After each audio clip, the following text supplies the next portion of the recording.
Yang saya hormati segenap tamu undangan, alumni dan staf, serta rekan-rekan mahasiswa yang telah hadir di sini. Mari kita panjatkan syukur karena berkat rahmat yang diberikan pada kita bisa berkumpul pada hari ini dalam acara studium general bertema bagaimana fisika memahami alam dalam rangka 5 dekade rintisan pengembangan fisika teori dan fisika material oleh Bapak Ciamaion di Fisika ITB. Untuk berikutnya, kami persilahkan Bapak Agung untuk memulai acara dan memberikan laporan penyelenggaraan acara. Mohon berikan tepuk tangan bagi Pak Agung.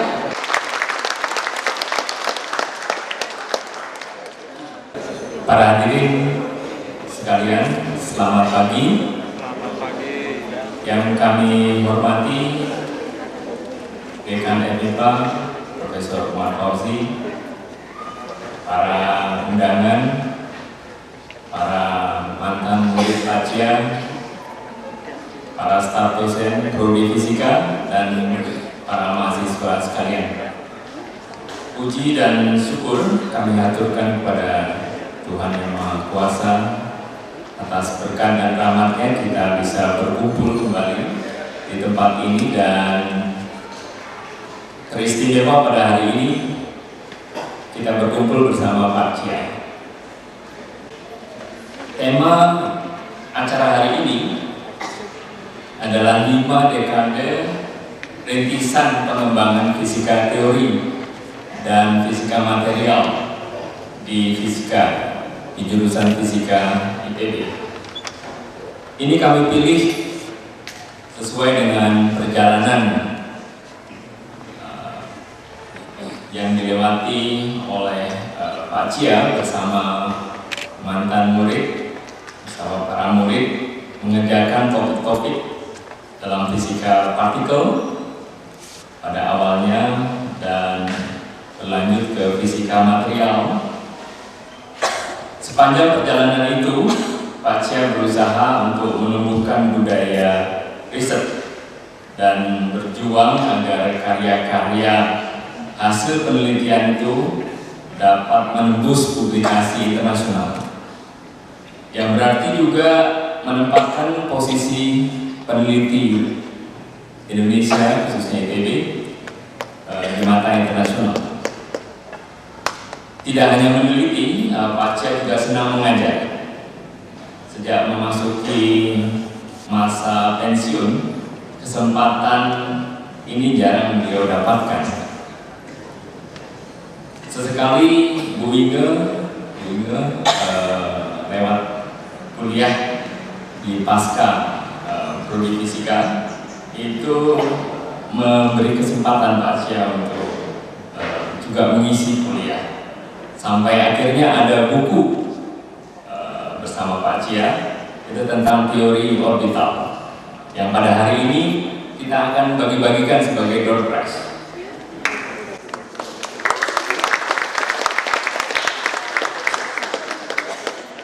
Hari ini keinginan Pak Cia itu juga kami fasilitasi, dan pada kesempatan kali ini Pak Cia memilih judul Bagaimana Fisika Memahami Alam. Kami dari panitia sekali lagi mengucapkan banyak terima kasih kepada para mantan murid yang sangat mendukung acara ini, dan juga memberi kesempatan nanti kami memberi kesempatan para alumni dan undangan untuk memberikan komentar yang akan diabadikan dalam video klip. Itu kami sediakan nanti waktunya juga, kalau yang belum sempat tadi itu nanti setelah coffee break dan juga pas makan siang. Akhir kata, kami berharap agar hal-hal yang telah diupayakan oleh Pak Cia selama ini itu bisa kita lanjutkan bersama-sama, dan kami atas nama panitia memohon maaf sebesar-besarnya atas kekurangan yang terjadi. Terima kasih. Bapak Profesor Ciamaion, yang kami hormati para sesepuh terutama dari fisika. Di sini saya ada Bapak Profesor Waluyo, Bapak Profesor Beni, Bapak Profesor Silaban, Bapak Profesor Deotiong, dan juga dari senior dari beberapa fakultas lain, ada Pak Profesor Jenny Bahar, ada Pak Profesor Marjono, ada Pak Profesor Rustam yang dari Unpad dan kolega-kolega yang lain, juga kepada para kolega dosen baik yang dari FMIPA maupun dari luar FMIPA, para alumni, dan juga pada para mahasiswa yang dengan semangat hadir pada pagi ini. Selamat pagi dan selamat datang pada acara tribut untuk Profesor Chiameon, guru kita semua. Saya rasa semua sudah pernah merasakan, pernah mengalami ilmu-ilmu yang beliau berikan. Pertama, mari kita panjatkan syukur kepada Tuhan Yang Maha Kuasa, Allah Subhanahu wa Ta'ala, sehingga pada pagi ini kita bisa bersama-sama menghadiri acara yang sangat penting, yang mempunyai kandungan ilmiah sangat tinggi. Saya rasa dari Profesor Chia yang akan nanti disampaikan setelah pembukaan ini. Mudah-mudahan apa yang disampaikan oleh beliau itu menjadi inspirasi, menjadi penyemangat untuk kita semua, terutama dalam memahami dan mempelajari fisika. Selanjutnya, atas nama Fakultas Matematika dan Ilmu Pengetahuan Alam FMIPA ITB, kami mengucapkan terima kasih kepada Bapak Profesor Chiameon yang paling tidak 5 dekade ini telah memberikan kontribusinya yang sangat signifikan untuk FMIPA, ITB, dan bangsa tentunya. Jadi kami sekali lagi mengucapkan terima kasih yang sebesar-besarnya dan apresiasi yang tinggi Pak Chia atas kontribusinya yang secara terus-menerus membina, memberikan ilmu kepada kita semua. Barangkali kalau berkenan saya sedikit cerita spesifik Pak Chia, karena paling tidak saya mengikuti kuliah beliau itu di 2 kuliah Pak. Yang pertama mata kuliah gelombang dulu, dan yang kedua adalah teori medan elektromagnetik. Dan dari pengalaman saya mengikuti beliau itu, pada waktu beliau memberikan kuliah itu sangat gamblang, istilah beliau biasanya, beliau ini gamblang ya, jadi mudah sekali untuk diikuti begitu, meskipun kelihatannya berat, tapi beliau bisa menyampaikannya dengan baik sekali sehingga kami murid-muridnya merasa gamblang setelah dijelaskan. Yang kedua, pada waktu saya mengikuti mata kuliah teori medan elektromagnetik Pak Chia, kira-kira tahun 90-an, jadi 25 tahun yang lalu. Nah, waktu itu Pak Chia menjelaskan mulai dari persamaan Maxwell itu Pak. Kemudian dituliskan di papan tulis. Tiba-tiba Pak Chia agak sedikit menjauh dan berhenti. Kami murid-muridnya juga agak bertanya-tanya, ada apa ini Pak Chia kok berhenti setelah menjelaskan persamaan Maxwell. Kemudian beliau yang masih sangat saya ingat sampai sekarang Pak Chia, jadi sudah lebih dari 25 tahun yang lalu, Pak Chia waktu itu mengatakan, saudara-saudara, Anda tidak melihat keindahan dari Maxwell ini, katanya. Sebagai murid waktu itu isinya diferensial, kronologi, indahnya di mana gitu. Beliau agak lama itu, sehingga sampai mengenang sekarang ini keindahan saudara-saudara saudara tidak melihat keindahan dari persamaan ini. Sebagai mahasiswa waktu itu ya telah terus gitu ya, kira-kira di mana ini keindahannya. Nah, pada tahun kira-kira 2000-an, jadi setelah 10 tahun setelah mata kuliah itu, saya mendapat tugas untuk mengajar teori medan geofisika karena saya dari geofisika.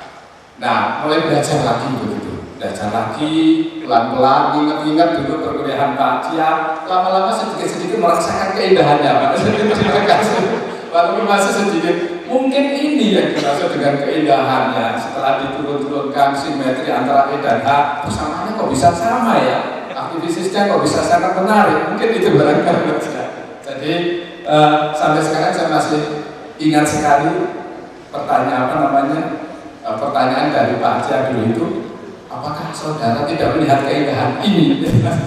Masih terus berada di ingatan saya. Nah, mudah-mudahan nanti beliau juga akan memberikan keindahan-keindahan yang lain pada pidatonya, pada ceramahnya, dan kita semua mudah-mudahan juga akan merasakan keindahan itu, sehingga lebih mencintai fisika dan lebih giat untuk belajar fisika, memahami alam semesta dan lain sebagainya. Terakhir, saya mengucapkan terima kasih kepada kakak fisika magnetik dan foundry yang diketuai oleh Pak Agung atas dan seluruh anggotanya, seluruh tim panitia atas segala upayanya sehingga kegiatan ilmiah yang baik ini bisa berlangsung dengan baik. Dan saya sangat senang bahwa kegiatan seperti ini itu menjadi tanda kutip tradisi, sehingga kita bisa menimba ilmu dari para senior yang akan memberikan banyak sekali bekal-bekal untuk kita semua. Juga kepada ITB, kami juga mengucapkan terima kasih. Kita diberi kesempatan untuk menyelenggarakan kegiatan yang sangat baik ini di Aula Barat yang bersejarah ini. Kadang-kadang tidak mudah bagi Bapak untuk mendapatkan ruangan yang sangat bersejarah. Demikian, mohon maaf kalau seandainya ada kekurangan dan kehilafannya. Sekali lagi kami atas nama FIB mengucapkan terima kasih kepada Bapak Profesor Jamaeon, dan mari kita sama-sama berikan tepuk tangan untuk beliau.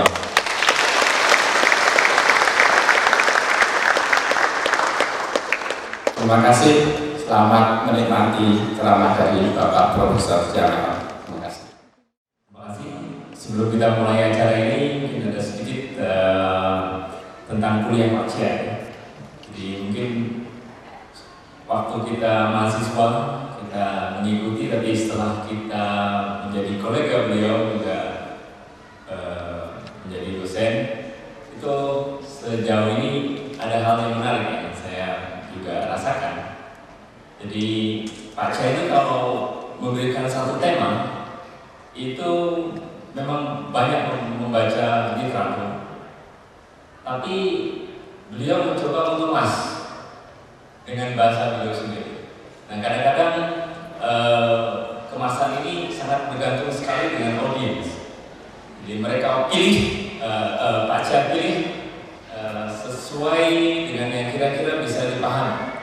Dan kadang-kadang kuliah itu juga begitu. Ini topiknya persamaan Maxwell, sama-sama persamaan Maxwell. Tapi mungkin tahun ini beda dengan tahun depan karena mungkin audiensnya ini mahasiswa S1 atau S2.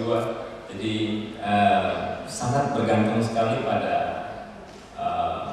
pesertanya, dan Pak Cia selalu berusaha untuk mengemas. Hari ini kita akan mendengarkan kuliah beliau tentang bagaimana fisika memahami hakikat alam. Nah, saya persilakan Pak Cia untuk menyampaikan kemasannya.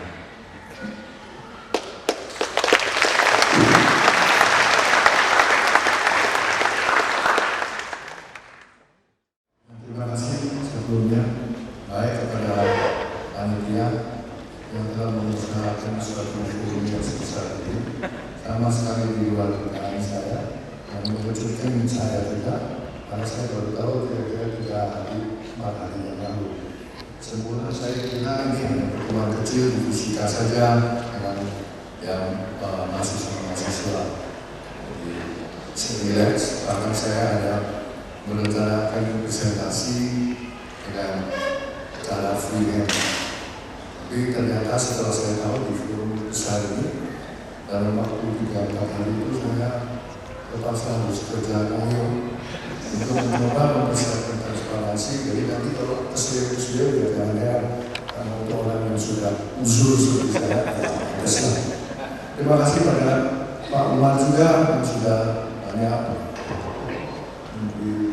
pendahuluan tentang hal-hal yang katakanlah mengesankan pada beliau. Tapi sebetulnya saya ingin mengoreksi satu. Jadi selama ini sebetulnya bukan cuma terjadi apa yang saya sampaikan kepada siswa-siswa. Apalagi makin ke belakang, saya itu banyak belajar dari mahasiswa, terutama mahasiswa S3 atau mantan mahasiswa. Jadi sebetulnya pengalaman yang sangat indah bagi saya adalah proses kerjasama, belajar bersama, dan saling mengisi. Itu betul-betul satu proses yang saya kira yang secara wajar terjadi. Jadi banyak timbal baliknya. Itu yang saya tekankan. Dan judul yang di pasal oleh Pak Agung ini, wah buat saya yang kaget saya. Besar banget ini temanya. Maka itu saya dengan tergopoh-gopoh mencoba menyesuaikan presentasi saya. Jadi kalau nanti kiranya tidak bisa memenuhi apa yang dijanjikan oleh judul yang besar itu, ya tolong maafkan saja dalam waktu singkat ini saya tidak bisa sekarang masuk ke dalam materi yang akan saya sajikan. Sebetulnya topik-topik ini yang akan saya sajikan semuanya barang yang sudah standar, semua ada di dalam kuliah. Bahkan semua itu ilmu-ilmu yang udah tua, setua saya, kalau ada tua dari saya. Jadi sebetulnya yang akan saya sampaikan ini adalah untuk mengisi suatu katakanlah kelemahan atau kekurangan yang terjadi dalam perkuliahan yang sifatnya terpecah-pecah karena seringkali ada satu konsep yang mendasar itu sebetulnya berlaku untuk banyak hal, tapi munculnya dalam kuliah-kuliah yang berbeda-beda, dalam konteks yang berbeda, dan dalam waktu yang sesingkat itu tidak sempat baik oleh dosen maupun oleh mahasiswa untuk dijahit menjadi satu benang merah yang betul-betul bisa merangkai pengertian kita mengenai musik. Jadi hal itulah yang akan coba saya sampaikan. Dan tadinya saya berharap kalau di lingkungan kecil bisa tanya jawab, tapi ini terjadwal. Jadi segala sesuatu kalau sudah agak besar harus terorganisir, formal, ya waktunya terbatas. Oke, mungkin untuk menghemat waktu kita mulai saja. Jadi ya hakikat, ada hakikat ya, ada konsep-konsep fundamental dan juga analisis yang unified. Jadi saya katakan yang sebetulnya melandasi semua ini. Kemudian dari aplikasinya, saya mencoba mencakup aspek-aspek ini. Meskipun terkesan sekilas saja, tadinya saya berharap kalau ada waktu bisa ada pertanyaan, bisa diskusi sama. Oke, silakan yang berikutnya. Ya, ini fisika ini apa?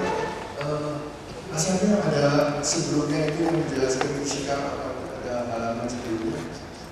Ya, mungkin ini dulu ya. Ini saya coba merangkum. Ya, tentu tidak bisa sempurna, tidak bisa lengkap. Jadi fisika itu, oh bisa ya kalau dari sini.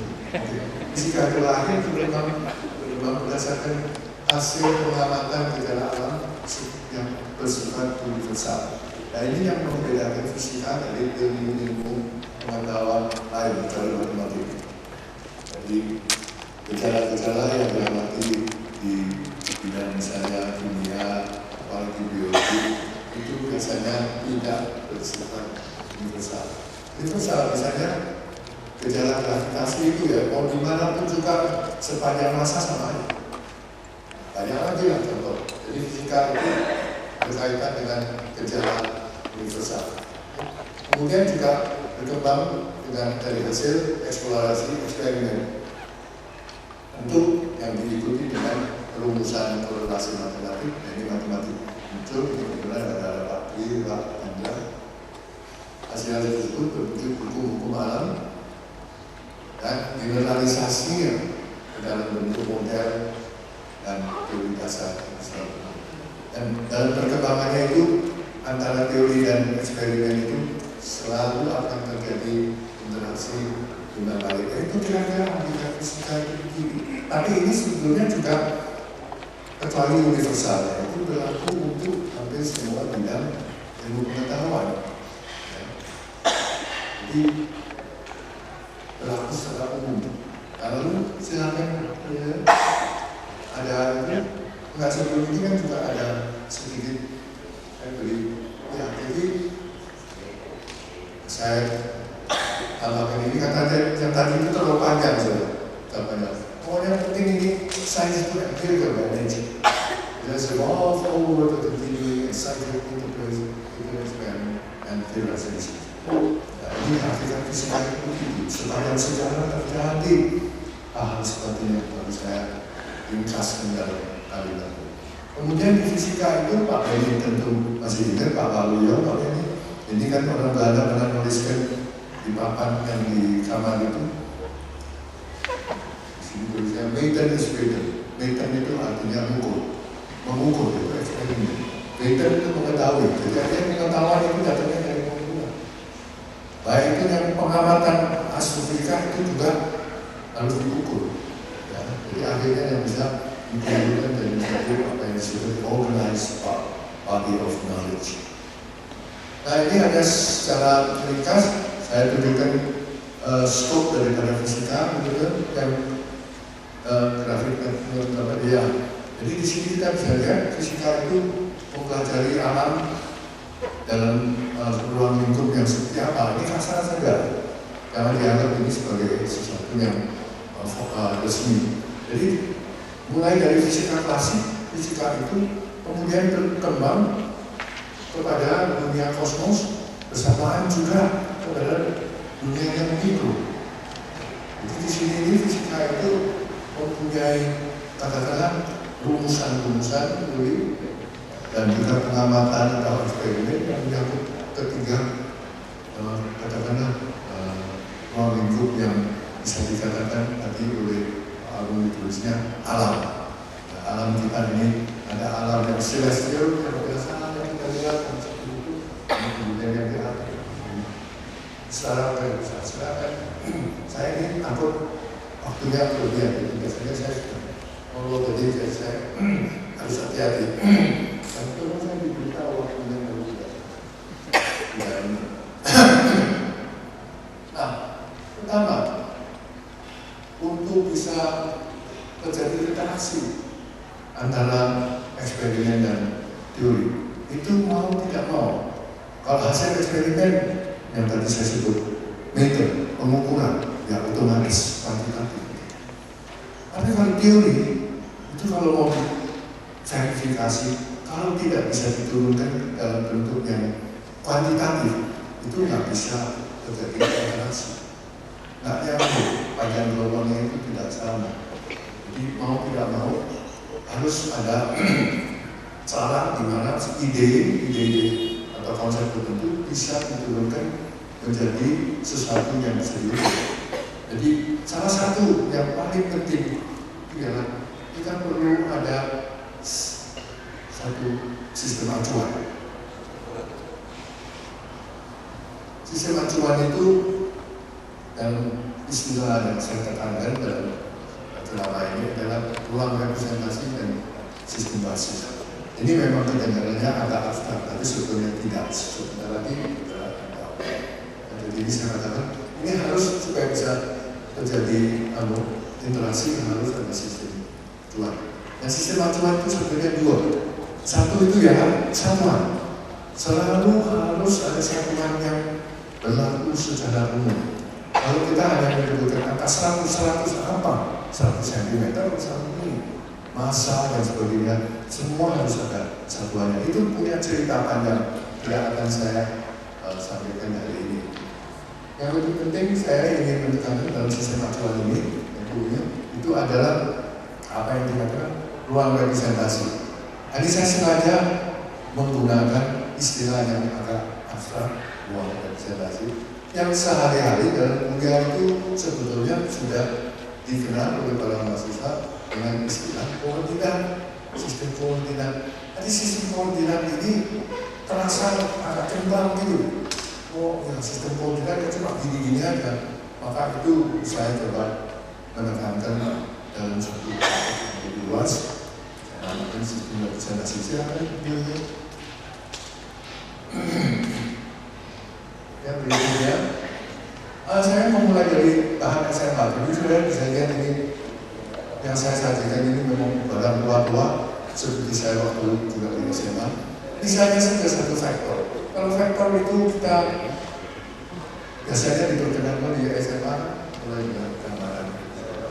Ya A di sini ada faktor A. Dan biasa dikatakan faktor itu ya ada panjangnya, magnitudenya, lalu ada arahnya.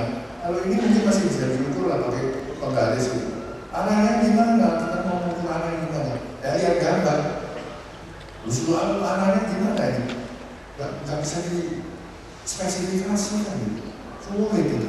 Kalau kita bilang arahnya punya sudut tertentu, sudutnya terhadap apa? Jadi di sini sebetulnya pengertian mengenai vektor di SMA itu sangat gampang. Jadi kalau kita mau melakukan manipulasi itu juga terpaksa harus ya dengan bantuan trigonometri. Tapi kalau rumus ini menentukan theta itu juga sangat tergantung dari gambar ini. Ya, apalagi kalau sekarang saya mau melakukan ini dalam 3 dimensi atau operasi aljabar yang lebih luas, ini sudah sangat terbatas. Nah, sekarang kita coba lihat, kalau kita bicara tentang ruang representasi, paling sederhana sistem koordinat yang sudah dikenal kita semua adalah sistem koordinat Cartesian. Ya, berikutnya. Ya, sederhana, ini kan semua orang tahu ini.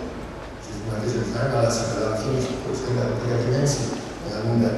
Jadi sebuah vektor itu bisa diungkapkan terhadap apa yang disebut basis-basis yang ini nanti kita terus.